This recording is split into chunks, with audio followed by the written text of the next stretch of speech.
the rest of the super GMs. And we see here that there is no easy answer. It's a combination of very small things taken together. A little better in time pressure, a little better in the opening, a little better in tactics, a little better at calculations, all those minor things, but taken together, they produce an absolute monster. Okay, next game underway, and we have yet another opening, a Petrov, essayed by Mr. Caruana. Okay. You were saying the advantages taken together by Magnus separate him. It's the little things. When these two guys get together, we see this opening a lot, or at least we did in the 2018 World Chess Championship a few times. The Petrov, of course, a pet line for Fabiano Caruana, an opening he is very much one of the world's leading experts in. Yeah, and we're going down one of the main lines. White usually plays c4 in these types of positions, although recently we've seen a lot of players going for knight c3 or knight bd2 and basically playing it without c4. Yeah. And Magnus taking his time, not because he doesn't know the line, but he respects Fabi's prep in this position as black and wants to make sure he remembers all his theory before he blitzes it out. Commits to the knight bd2 variation. Again, this position has been played many times. Just opening book it up. Take a look at it. Yeah, and the other reason you take your time in the Petrov is because it's like, you know, the road system in Atlanta. You have freeway interchanges with 7 different directions, and they all look very similar. Yeah. And in the Petrov, you've got like 3 or 4 different lines where the pawns are on d4 and d5, but all of them are a little bit different, and you're supposed to play all of them differently. So even the top players get confused. The Italian is exactly the same way. And I like the way Carlsen is arranging his minor pieces in the early going here. Agreed, and this is an interesting maneuver. The knight to come to f1 and e3 to gain a tempo before white commits to castling is one of those many complicated intertwining freeways that looks similar but is actually very different. The knight on e3 prepares to play c4 in some more aggressive fashions often because it's hitting the d5 pawn so that queen to b3 can come, and you're building pressure, exposing the absence of this light squared bishop. And again, sounds obvious, but the knight actually doesn't have another square where it can put pressure on d5 because if it goes to c3, you'll get exchanges. So this maneuver it seems subtle, everyone, but the footwork is very high level with these two heavyweights. And Carlsen taking his time now, deciding between c4, which he's just played. The other candidate move was knight f3 to e5, aiming for the bishop pair. But again, Carlsen taking the more ambitious route, which has been a theme thus far in the match, just never shying away from positional risk and complications, Danny. I love it. Yeah.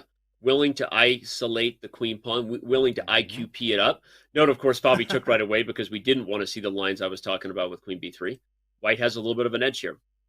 White is an edge because his pieces are much more active. Another way in which our understanding of the game has changed. Modern computers often give white an edge despite the fact that he's got an IQP and black controls the square in front of it. Deep Fritz would probably say that this is slightly better for black, but Stockfish 15 always prioritizes piece activity and tactical potential over a static factor because the d4 pawn is not really a weakness. It's actually very well defended by the knight on f3.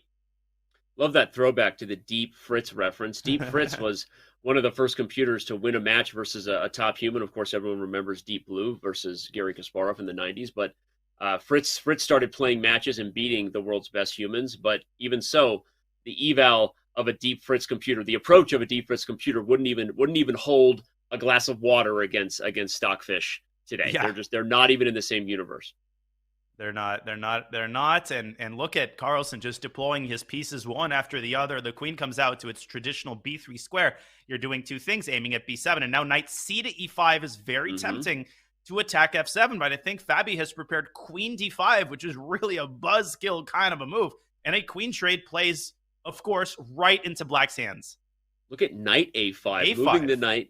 Whoa. Similarly, in that it opens up the queen, but it hits b7, and note the distraction. If the queen defends it, guess who else comes to e5? I got two pawns. Mr. f3 knight. That's right. We got two knights are better than one. This is just some good old-fashioned family fun here, right? PG rated, so stick with us all day. Knight e5, knight ft5. There's even bishop f4 there. The thing is, if white's play evaporates, again, statically, positionally, black is better. So Fabi is just a couple moves away from solving his tactical problems.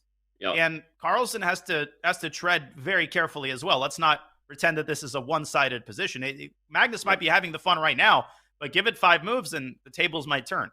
I love how you highlighted that because it's kind of like the Nimzo reverse structure or at least storyline from what we were saying last game. Yes, white has the dynamic pressure now, like Fabi did with the bishops in the last game, but there's a reason Deep Fritz used to favor black because this is a weakness. It's not going anywhere, and so if I can just beat back the lions, I'm going to be better if I'm Fabiano. And he is beating back the enemies at the door. I think if he plays knight f to d5 or even rook a to d8, Carlsen was preparing bishop f4 with his last move. Wait, what? Oh, you couldn't take with the knight because rook b8 pinned the knight. That was a discovered attack. Very nice. Pretty. Okay, so knight b to d5 gets away with it. There was no b7 pawn. They played him very quickly. Note the speed from Mr. Caruana. Yeah, no, this is great. He's playing confidently. He's playing very carefully. He's incorporating these 2-3 move tactics into his play, like the last move, knight b to d5, seeing that b7 cannot be captured by either piece. And he's doing great. He's going to take with the pawn. I think he's going to take with the pawn. Ooh, he does, and I like it. Ooh, does. Mufasa. Ooh. Oh yeah, bringing back an old throwback. I didn't forget that. An old throwback. It was last week, Donnie. I know you host a million shows a week, but you know, it's like an eternity ago. Rookie to d8. I think Fabi's better. I love Fabi's position. I said Mufasa, not Magnus, for that reason. Ooh, G takes f6 was nice, but seriously, one double pawn for another. But this one holds the e5 square, ensures that white will be in a defensive spot with the d pawn, and this is looking better and better for Caruana. Yeah, but how do you make progress? If we take the devil's advocate approach here, the pawn on d4 still very well protected, and you need to find a way to involve your bishop. The ideal square for the bishop is f6, but to do that, you'll need b6. Okay, sir. Yeah, or that, but both squares are basically inaccessible. So Caruana actually changes the structure and says, I don't care about the d pawn. Give me the d file for my rooks. I like it. Give me Iguodala, baby. Look at that. He exchanges the d pawn for activity. Not something again, Nimzovich would be rolling over in his grave. He would have played this thing, tried to milk the positional edge forever, but this is the dynamic approach, again, we see from modern players. The rooks have the f-file, the rooks have the second rank. This diagonal also open. So notice the engine's like black because a very, very timely opening of the position for Caruana, and the pieces are better. And you're not going to beat Carlsen every time in a position like this, but Caruana keeps giving himself chances. He's now had 3 of these positions in a row, and the first 2 games ended in a draw. Can he pull one out here with Carlsen also quite low on the clock? And can Fabi just keep the tension long enough to get Carlsen under 30 seconds? Up on the clock, another pretty good position for Fabi. He has yet to get a victory in this match. If you're just tuning in, that 3-1 score came via 2 draws and 2 victories for the world champion. So Fabi needs to strike and get a dub to show he can do it. But I like the way Magnus is defending, just kind of making these short-range moves and keeping all the bases covered. He could play queen e4 here and offer a queen trade. I don't know. if Fabi's creating enough chances here.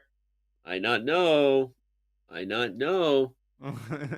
Sorry. No comment. I not know. Mufasa. No, that was misplaced. That's not where you're supposed to. You're supposed to say it after like an impressive move, or after we show a pretty line. Yeah.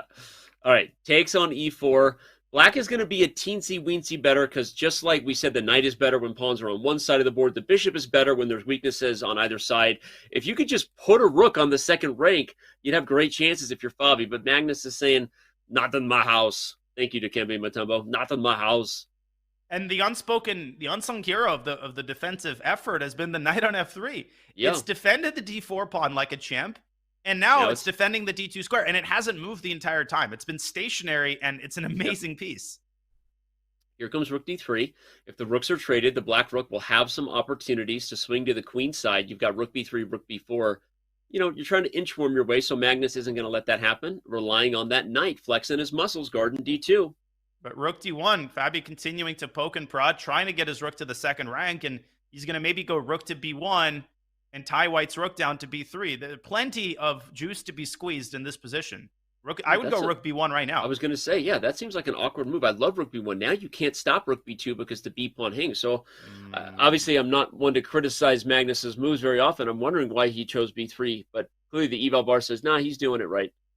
And that b3 pawn is problematic. If he plays rook c2, then Fabio will go rook d3 and tie him down further. So Carlsen trying to find a different spot for his knight, maybe get it around to f4, but rook d2 is now possible, and he's played it. Yep.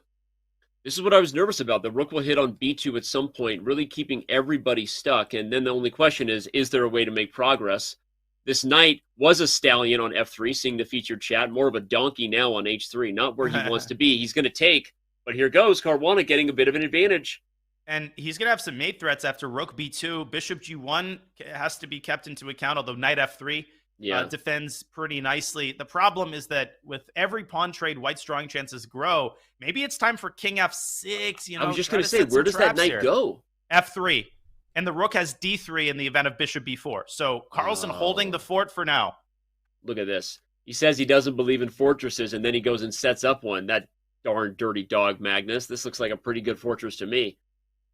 Keep poking and prodding if you're Caruana. Rook e2, maybe rook e3. A rook trade is not out of the question given the disparity in king placement, but more pawn trades on the horizon. Is he going to play f4? F4 says Fabi's playing for a win. No, he's taken there. This is going to be a draw now.